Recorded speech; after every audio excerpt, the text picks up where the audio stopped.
Hello everyone, today we're reading a book that called The House on Mango Street by Sandra Kisleros. I hope I pronounced her name correctly. So let's start. First is the introduction. Okay, it's been 10 years since The House on Mango Street was first published. I began writing it in graduate school the spring of 1977 in Iowa City. I was 22 years old. I'm 38 now, far from that time and place, but the questions from readers remain. Are these stories true? Are you Esperanza? When I began The House on Mango Street, I thought I was writing a memoir. But by the time I finished it, my memoir was no longer memoir, no longer autobiographical. It had evolved into a collective story, peopled with several lives from my past and present, placed in one fictional time and neighborhood, Mango Street. A story like Gia Giacometti sculpture. The farther away it is from you, the clearer you can see it. In Lava City, I was undergoing several changes of identity. For the first time, I was living alone in a community very different in class and culture from the one where I was raised. This caused so much unrest I could barely speak, let alone write about it. The story I was living at 22 would have to wait, but I could take the story of an earlier place, an earlier voice, and record that on paper. The voice of Mango Street and all my work was born at one moment when I realized that I was different. This sounds absurd and simple, but until Iowa City, I assumed the world was like Chicago, made up of people of many cultures, all living together, albeit not happily at times, but still coexisting.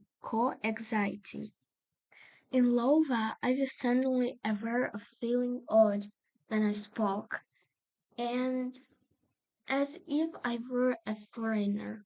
But this was my land too. This is not to say I hadn't felt this otherness before in Chicago, but I hadn't felt it quite as keenly as I did in graduate school. I couldn't articulate what it was that was happening, except I knew I felt ashamed when I spoke in class, so I chose not to speak. I can say my political consciousness began the moment I recognized my otherness. I was in graduate seminar on memory and the imagination. Okay, let's stop. Let's look at the word albeit. Albeit. We we read it like albeit. That means although. And there's other word otherness here. This means that someone is different from someone else.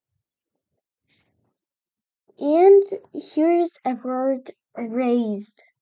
Raised means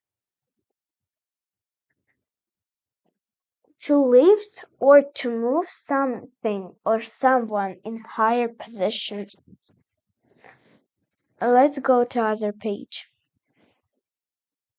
The books required were Vladimir Nabokov's Peak Memory Isaac Dinason's Out of Africa, and Gaston Bachelard's Poetics of Space.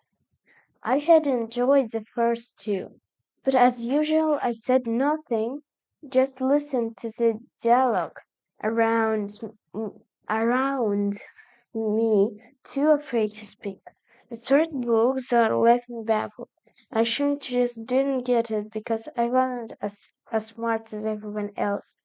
And if I didn't say anything, maybe no one else would notice. The conversation I remember is about the House of Cameron, attic, the stairwells, the cellar. Attic?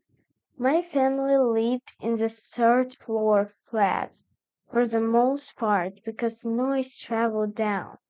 Stairwells reeked of pine sol from the Saturday scrubbing.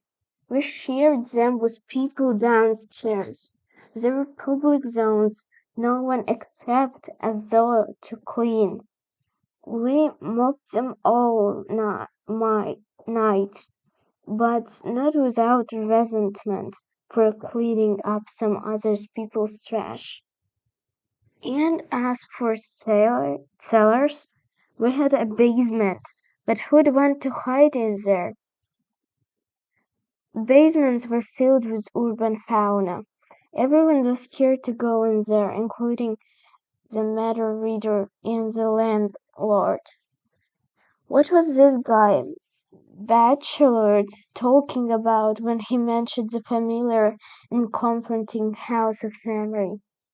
It was obvious he never had to clean one or pay the landlord rent for one like ours. Then it occurred to me that none of the books in this class, or in any of my classes, in all the years of my education, had ever discussed a house like mine. Not in books or magazines or films. My classmates had come from real houses, whole neighborhoods, ones they could point to, but what did I know? When I went home that evening and realized my education had been a lie, had made presumptions about what was normal, what was American, that was valuable. I wanted to quit school right then and there, but I didn't. Instead, I got angry, and anger, when it's used to act, when it's used non-violently, has power. I asked myself what I could write about if my classmates couldn't. I didn't know what I wanted exactly, but I did have enough sense to know what I didn't want. I didn't want to sound like my classmates. I didn't want to keep imitating the writers I'd been reading. Their voices were right for them, but not for me. Instead, I searched for the ugliest subjects I find, most in poetry, slang, monologues in which waitresses or kids told their own lives. Trying as best I could write the chapters I've never seen in a library or in a school. The kind of book that my professors could write. Each week I engrossed the class reading and then went off and did the opposite.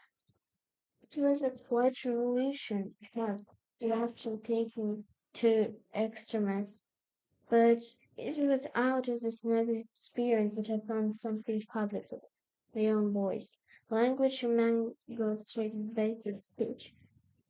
It's very much a friendship, having kids. Child is a culture's voice, a spoken voice, the voice of an American Mexican. It's in this rebellious realm of poetics that I tried to create a poetic text most in official language we could find.